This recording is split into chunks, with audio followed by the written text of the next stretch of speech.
You know, last week Floyd Dent reached a settlement with the city of Inkster for that violent arrest that was caught on dashboard camera by police. Now we are learning the city is going to be asking its residents, you if you live in Inkster, to foot the bill with a one-time tax. The city treasurer says the tax will appear on property owners' bill that comes out July 1st. The Detroit Free Press reports this would lead to about $179 for someone who owns a median-valued home in the market. The city estimates that they'll be able to pay Dent the full settlement of nearly $1.38 million by the end of next June. But in a city where the average income is about $26,000 and nearly 40% of the people live below the poverty line, some people are wondering if this really is the best way to pay off a settlement. That's right. Joining us now is Hilliard Hampton, the mayor of Inkster. Mayor, thank you for being with us tonight. There are bound to be many citizens upset by this tax bill they're going to be getting. What do you want to say to them tonight? I understand their frustration. They have every reason to be upset as a result of this whole matter. Unfortunately, we have limited resources to pay off this debt.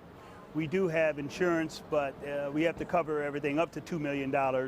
So obviously, judgment levy is the only avenue we have available to us. Mr. Mayor, you say you have limited resources, and I'm going to guess there are going to be some citizens out there saying, hey, you, me both, pal, we have limited resources too, and you're sticking us with this for something that your employee did. No question about it. There's no excuse for this sort of behavior. Obviously, we're under consent agreement here in the city of Inkster, so we're under very specific constraints to balance our books and to respond to the state dictates of the consent agreement. Now, one of the things I think needs to be explored is the state stepping in and giving us some assistance in this matter. I think that would be helpful. Obviously, when you're in a distressed situation, we need all the help that we can get. Well, you'd anger citizens all across the state. You'd anger citizens all across the state, not just in Inkster, if you suggested that. No question. Right. No question. I think this is a problem that's across the board.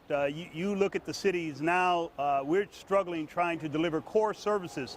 So these are systemic problems in terms of covering debt and unexpected expenditures to cities. So there needs to be an urban solution, an urban agenda coming out of Lansing that address these sort of issues. You know, Jim Kirster is presenting the story for us tonight at 5 o'clock, and I know that he talked to one resident that says, you know what, I'm not paying it.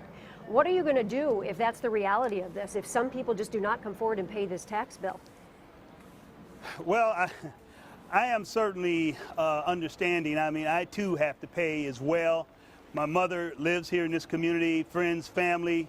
We're a community of seniors and low-income residents, and I understand the hardship this creates. If there's another avenue, if there's another way, I am certainly willing to explore it.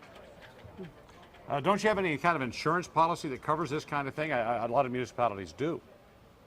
Well, we do. We actually have insurance policy, but our insurance policy kicks in after $2 million, and this falls under $2 million, so we're self-insured up to that point. So judgment levy is a law that's on the books. It's been on the books for many, many years, and municipalities have unfortunately resorted to judgment levies when these sort of situations arises.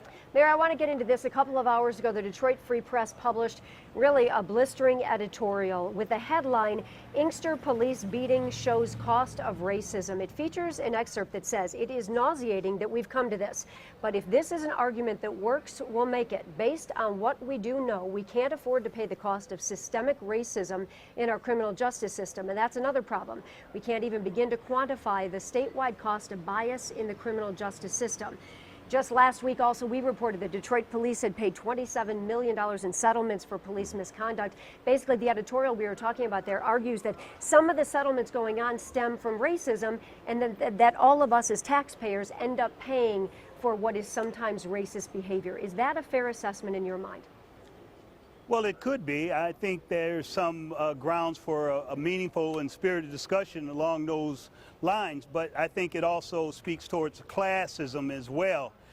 You see that disproportionately these folks who are victims of police misconduct are minorities, but I still believe that classism has a lot to do with the underlying problems, and also training of officers, and also the minimum requirements that one must have to become a law enforcement officer. I think there is some systemic problems, but we must look at it in a holistic way to address this problem that is a national issue. Inkster Mayor Hilliard Hampton, thank you for your time today. We know a storm is coming on this. We're going to hear from people, and so are you. We'll be staying on top of the story. Absolutely. All right, Thank thanks. you.